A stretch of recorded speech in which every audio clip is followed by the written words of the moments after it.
जय श्री राम। मैं गौरव व्यास, प्रदेश प्रवक्ता सवर्ण आर्मी, सभी देशवासियों का, सनातन प्रेमियों का वंदन अभिनंदन करता हूं।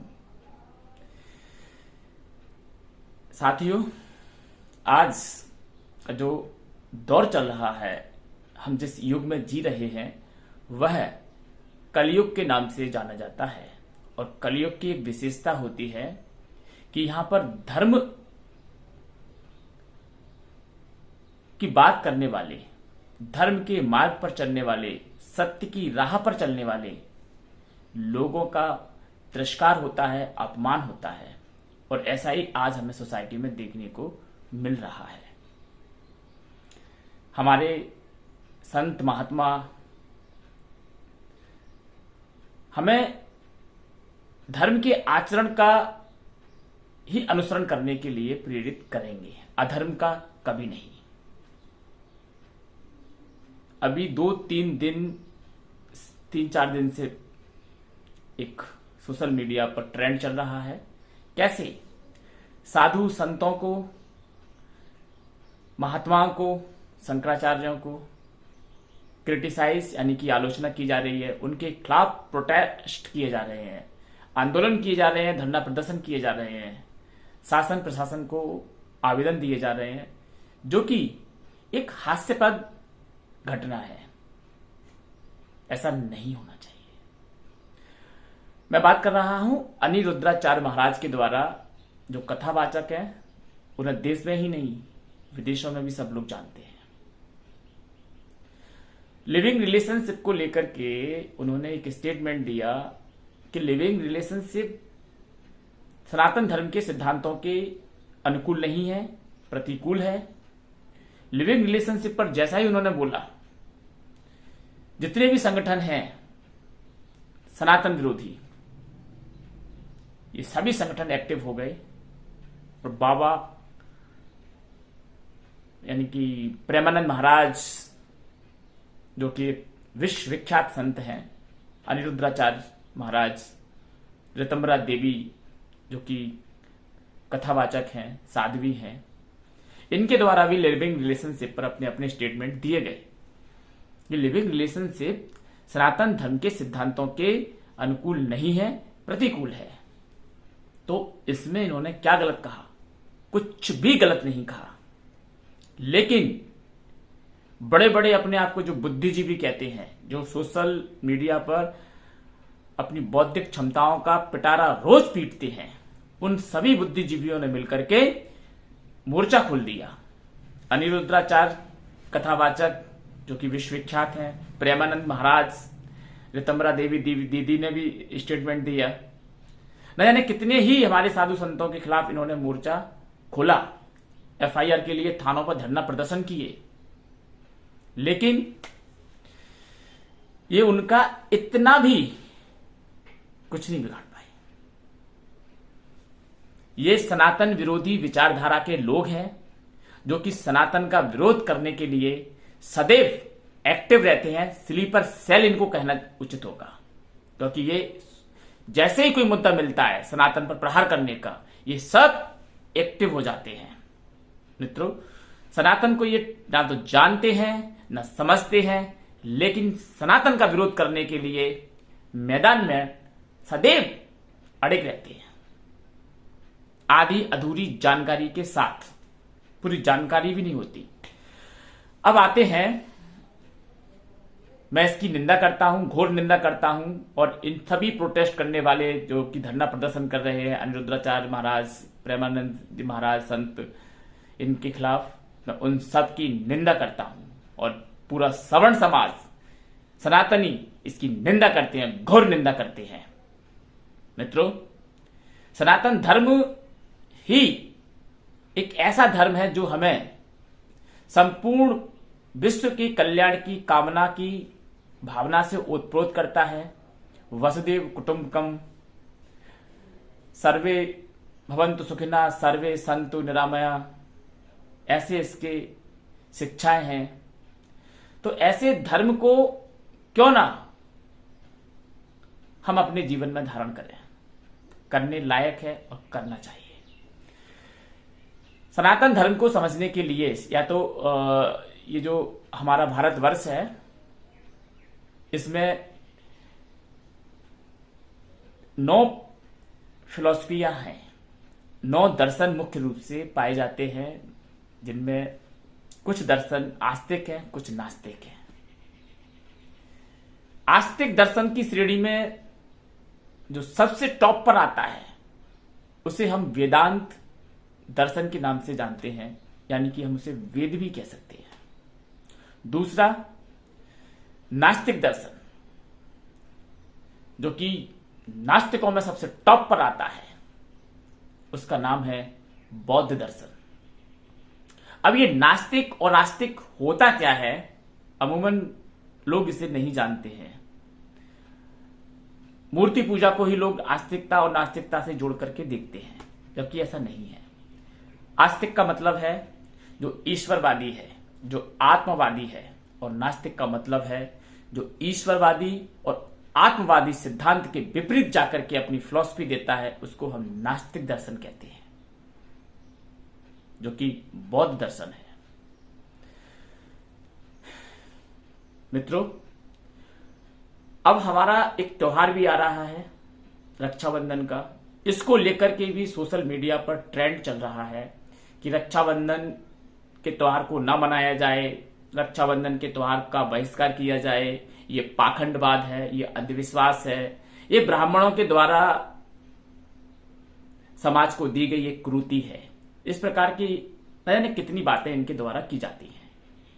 रक्षाबंधन आएगा तब ये करेंगे, होली आएगी तब ये करेंगे कि होली नहीं मनाना है, दशहरा नहीं मनाना है, ये नहीं करना। मतलब कुल मिलाकर के इनका टारगेट सनातन संस्कृति, हिंदू संस्कृति है। सोचो वो सोच कितनी खतरनाक होगी जो हिंदू सनातन संस्कृति पर सीधा अटैक करने के लिए तत्पर है। लेकिन सनातनियों के होते हुए ये सोच छिन्न भिन्न हो जाएगी। मित्रों, वेदांत दर्शन में ईश्वरवाद को माना गया है, यानी कि ईश्वर को केंद्र में रख करके बात की जाती है। ईश्वरवादी है, आत्मवादी है, यानी कि ईश्वर और आत्मा के सिद्धांत को मानने वाला है। वहीं इसके पैरेलल बौद्ध दर्शन अनीश्वरवादी है। वो कहता है कि ईश्वर नहीं होता, आत्मा नहीं होती। यही इनमें टकराव का मूल कारण है। अब एक बार बहुत ध्यान से और सावधानी से सुनना, क्योंकि ये वीडियो यहां से बौद्धिक स्तर का होने जा रहा है। जिनके अंदर दिमाग होगा, भगवान ने जिनको बुद्धि और विवेक दी होगी, वही इस बात को समझ सकते हैं, अन्यथा सब व्यर्थ है।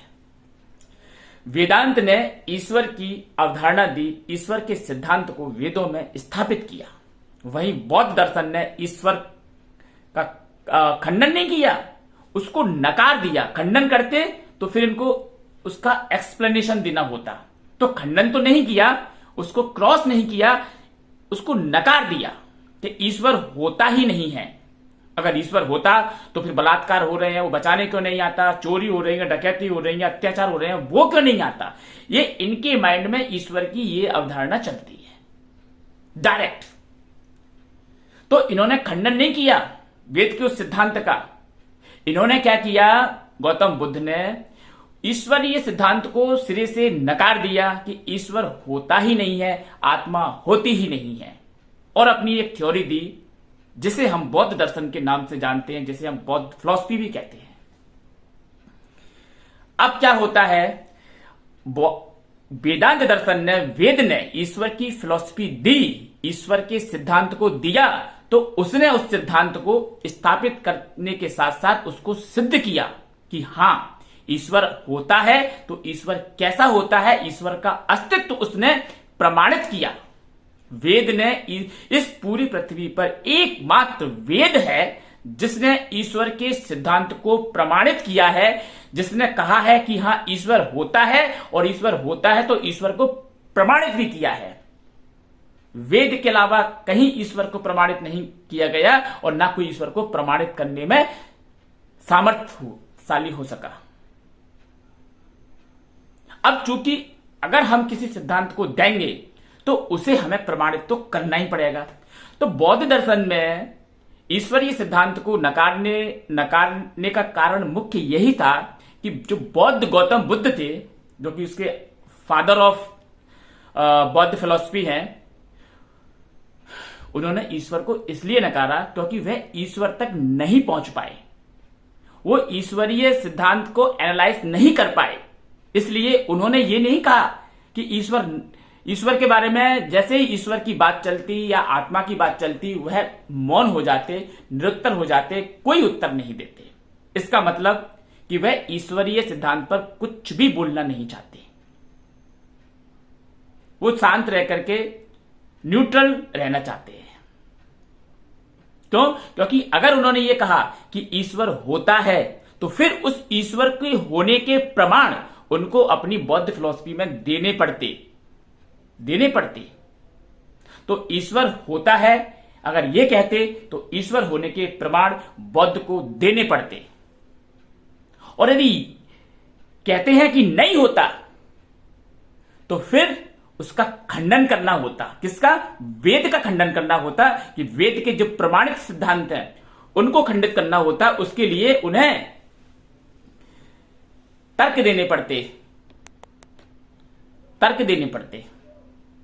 तो मित्रों, ये कुछ फिलॉसफी की कुछ गूढ़ बातें हैं जिन्हें हम रोड शो करके, आंदोलन करके, धरना प्रदर्शन करके नहीं समझ सकते हैं। इसके लिए तो हमें तपस्या करनी होगी, गहन अध्ययन करना होगा, अपने चरित्र को ऊंचाइयों पर ले जाना होगा, तभी ही हम इस सिद्धांत को समझ सकते हैं। बौद्ध फिलॉसफी को भी समझने के लिए हमें अपने आप को कॉन्सेंट्रेट करना पड़ेगा, वेदांत को समझने के लिए भी कॉन्सेंट्रेट करना पड़ेगा। लेकिन ये जो रोड शो करने वाले हैं, ये जो भीड़ है, जो भीड़ आती है, इस भीड़ को कुछ नहीं मालूम, कुछ नहीं पता। इस भीड़ को तो सिर्फ अराजकता फैलानी है सोसाइटी में और समाज में। मित्रों, वेद ने जो सिद्धांत दिया, ईश्वरीय सिद्धांत, उसको प्रमाणित किया। और जानते हो ये कहां मिलेगा ईश्वर का प्रमाणित सिद्धांत? वेद का वांग्मय बहुत बड़ा है, जिसे वेद व्यास ने 4 भागों में डिवाइड किया: ऋग्वेद, यजुर्वेद, सामवेद, अथर्ववेद। साथियों, मालूम आपको जानकारी है कि वेद में और बौद्ध दर्शन में एक महत्वपूर्ण, बहुत ही महत्वपूर्ण एक अंतर है जो दोनों को डिवाइड करता है, अलग अलग करता है। जानते हो क्या अंतर है? कि बौद्ध फिलॉसफी कहां से प्रारंभ होती है? गौतम बुद्ध से। गौतम बुद्ध के पहले बौद्ध फिलॉसफी इस संसार में नहीं थी।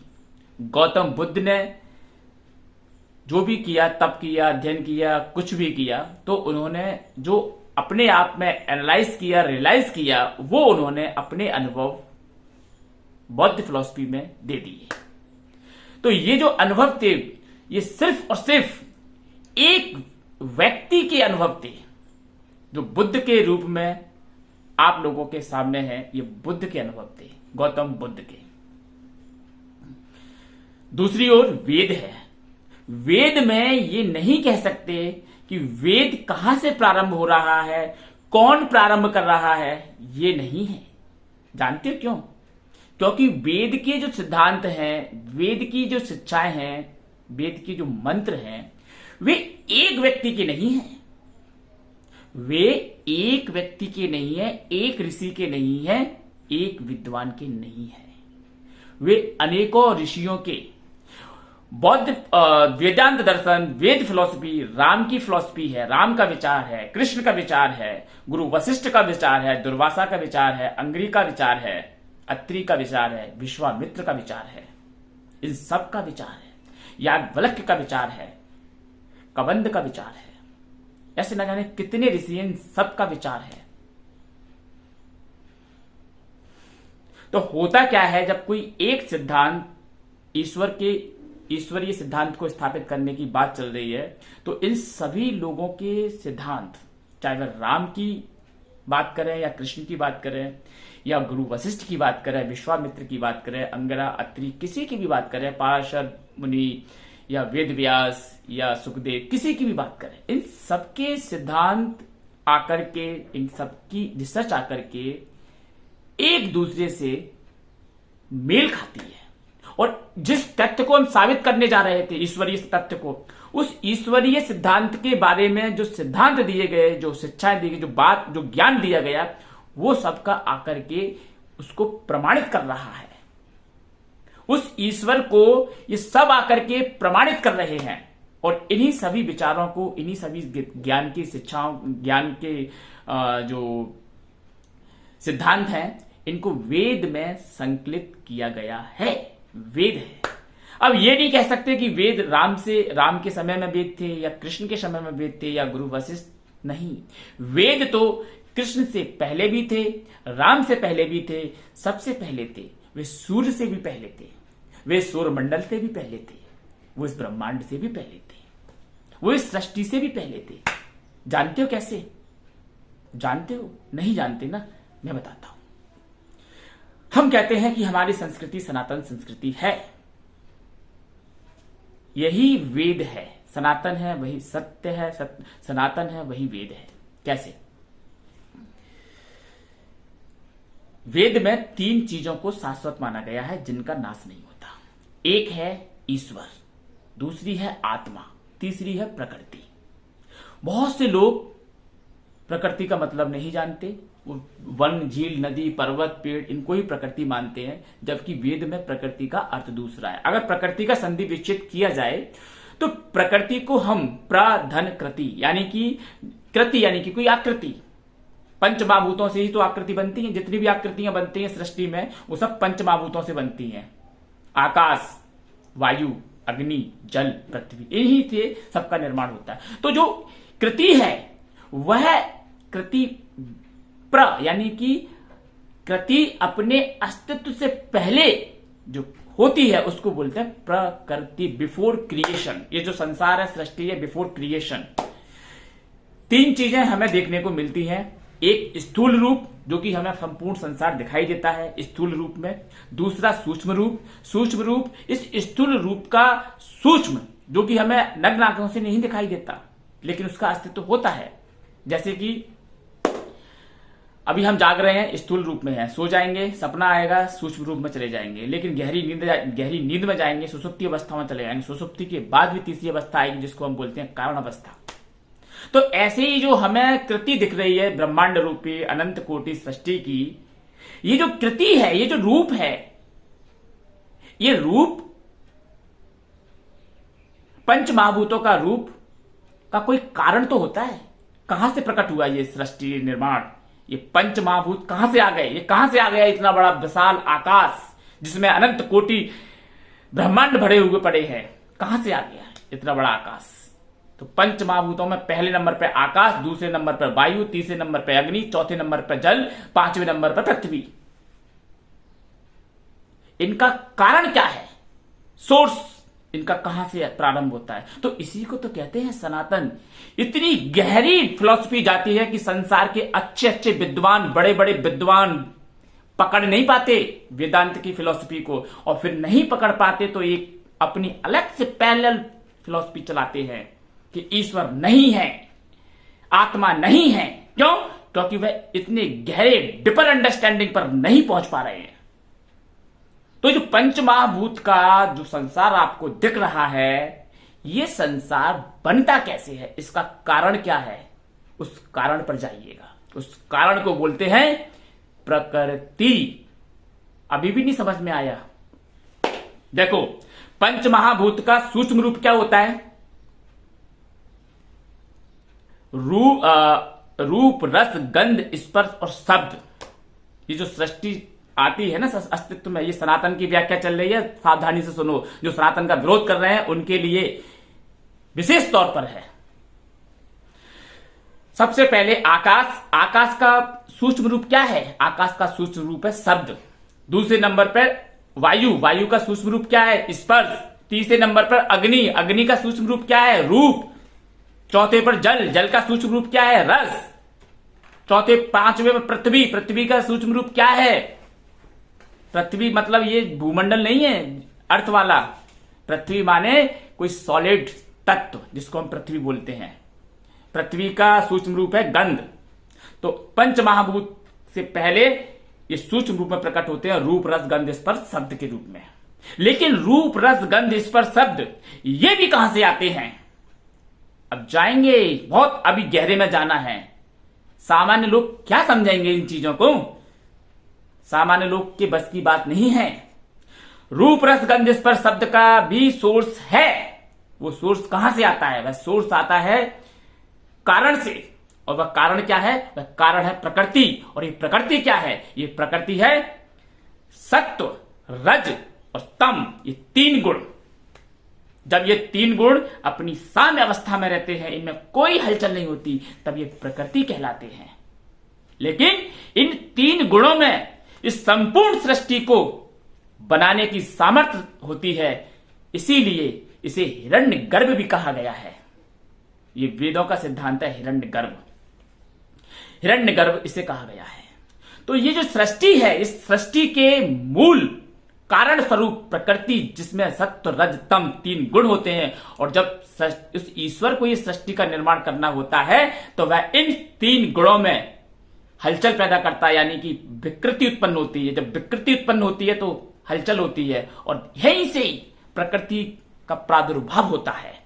रूप रस गंध स्पर्श शब्द, और रूप रस गंध स्पर्श शब्द से पंचमहाभूत आकाश, वायु, अग्नि, जल, पृथ्वी, और उन पंच महाभूतों से क्रमशः संपूर्ण सृष्टि, और सृष्टि से संपूर्ण जीव जगत। पंच महाभूतों को सहारा मिलता है चेतना का, आत्मा का, तब जाकर के कहीं हमारा प्रादुर्भाव होता है। यह सिद्धांत हम साबित कर चुके हैं, प्रमाणित कर चुके हैं। लेकिन विधर्मी, सनातन विरोधी, अज्ञानी, मूर्ख व्यक्ति कभी नहीं समझ सकता सनातन फिलॉसफी को। जो सनातन से गाली देते हैं वो सनातन को नहीं समझेंगे। इसलिए कहा जाता है कि वेद की जो फिलॉसफी है वह फाइनल ट्रूथ है, अल्टीमेट ट्रूथ है, उसके आगे कुछ नहीं। वेद से आगे कोई व्यक्ति सोच नहीं सकता। That's all, finish. आप वेद के सिद्धांतों को खंडित करने के लिए आंदोलन चला रहे हैं ना, चलाते रहिए। कितनी पीढ़ियां बीत जाएंगी, कितने युग बीत जाएंगे, आप उसका कुछ नहीं बिगाड़ पाएंगे। क्योंकि सनातन की रक्षा करने के लिए स्वयं ईश्वर अवतार लेकर के इस पृथ्वी पर कृष्ण और राम के रूप में, परशुराम के रूप में अवतरित होता है, और सनातन विरोधियों का अंत करता है। यदा यदा हि धर्मस्य ग्लानिर्भवति भारत अभ्युत्थानम अधर्मस्य। जब जब धर्म की हानि होगी तब तब अवतार होगा। अवतारवाद का सिद्धांत सत्य है, सत्य है और सत्य है। वह ब्रह्म, निर्गुण निराकार रूप ब्रह्म अपनी ही माया से, अपनी योग माया से वह सगुण साकार रूप भी धारण करने में सक्षम है। जो लोग कहते हैं ना कि अवतारवाद को हम नहीं मानते, वह ब्रह्म जो निर्गुण निराकार था अब वह सगुण साकार बन सकता है और बनता है, और राम कृष्ण परशुराम के रूप में इस पृथ्वी पर हम लोगों के बीच में भक्तों को आनंदित करने के लिए, अपनी लीलाओं से उसके मन को प्रसन्न करने के लिए इस पृथ्वी पर आता है। ऐसा है सनातन धर्म। तुम दो कितनी गाली दोगे सनातन धर्म को? रक्षाबंधन को नहीं मनाना, करवा चौथ नहीं मनाना, दशहरा नहीं मनाना, होली नहीं मनाना। मित्रों, ये संस्कृति बड़ी विलक्षण संस्कृति है। ऐसे समझ नहीं आएगी। इसके लिए तपस्या करनी पड़ती है, इसके लिए चरित्र को ऊंचाई पर ले जाना पड़ता है, तब जाकर के हमें सनातन समझ में आता है। तो यही मूल रूप से सनातन में और वेद में और बौद्ध फिलॉसफी में यही मूल रूप से एक अंतर है कि वेद के सिद्धांत कई महापुरुषों के, ऋषियों के, अवतारों के विचार एक साथ मेल खाकर के उस पर ब्रह्म परमात्मा को, जो कृष्ण और राम का भी ईश्वर है, जिसको हम पूर्ण ब्रह्म परमात्मा कहते हैं, जिसे हम ओम कहते हैं। ओमित्यक्षरमिदं सर्वं तत्स्वव्याख्यानं भूतं भवद् भविष्यति। एकात्म प्रत्यसारम प्रपंचोपशमम शांतम शिवमद्वैतम। ऐसा है ब्रह्म, ऐसा है ब्रह्म। तुम क्या समझोगे? तुम सिर्फ राजनीति करोगे। राजनीति को धर्म नीति में अगर मिलाओगे तो विध्वंस होगा, विध्वंस होगा और समाज डिस्ट्रॉय हो जाएगा। लेकिन आपके करने से समाज टूटने वाला नहीं है। ये ईश्वर के इच्छा से, ईश्वरीय संकल्प से सृष्टि में समाज बनते हैं, वर्ण बनते हैं और ईश्वरीय संकल्प से ही वर्ण समाप्ति की ओर जाते हैं। कोई मानव समाप्त नहीं कर सकता। कितने बड़े बड़े दैत्य हुए, हिरण्यकश्यप, हिरण्याक्ष, रावण, कंस, वो कुछ नहीं कर पाए तो तुम किस खेत की मूली हो? तुम हो क्या जो तुम सनातन का कुछ बिगाड़ लोगे? कोई कुछ नहीं बिगाड़ सकता। तुम सिर्फ धरना प्रदर्शन करो, आंदोलन करो, प्रशासन को गालियां दो। तुम सिर्फ यही कर सकते हो। शासन को गाली दो, लोगों को, ऑफिसर्स को प्रेशर डाउन करने के लिए उन पर अनुचित दबाव बनाओ, लोगों को प्रेशराइज करो। यही काम है ना। इनसे कुछ नहीं होने वाला, इनसे सनातन का कुछ भी नहीं बिगड़ने वाला। सच मानना। अनिरुद्धाचार्य, प्रेमानंद महाराज, ऋतंभरा देवी, स्वामी अभिव्यक्त मुक्तेश्वरानंद, निश्चलानंद महाराज, जगत गुरु रामभद्राचार्य, ये तो भैया भारत की शान है। तुम इन पर टिप्पणी करोगे तो इनका कुछ नहीं बिगड़ने वाला। ठीक वैसे ही है जैसे तुम सूरज की ओर मुंह करके सूरज पर थूकना चाहो ना, तो सूरज पर जो थूकने का कोशिश करेगा, प्रयास करेगा, उसका थूक उल्टा उस पर ही आकर के गिरेगा। ऐसे ये सनातन के वीर योद्धा हैं। इनकी कितनी भी तुम आलोचना कर लो, बदले में आलोचना तुम्हारी ही होनी है, तुम्हारी ही होनी है। जय श्री राम, जय श्री कृष्णा, जय भगवान परशुराम।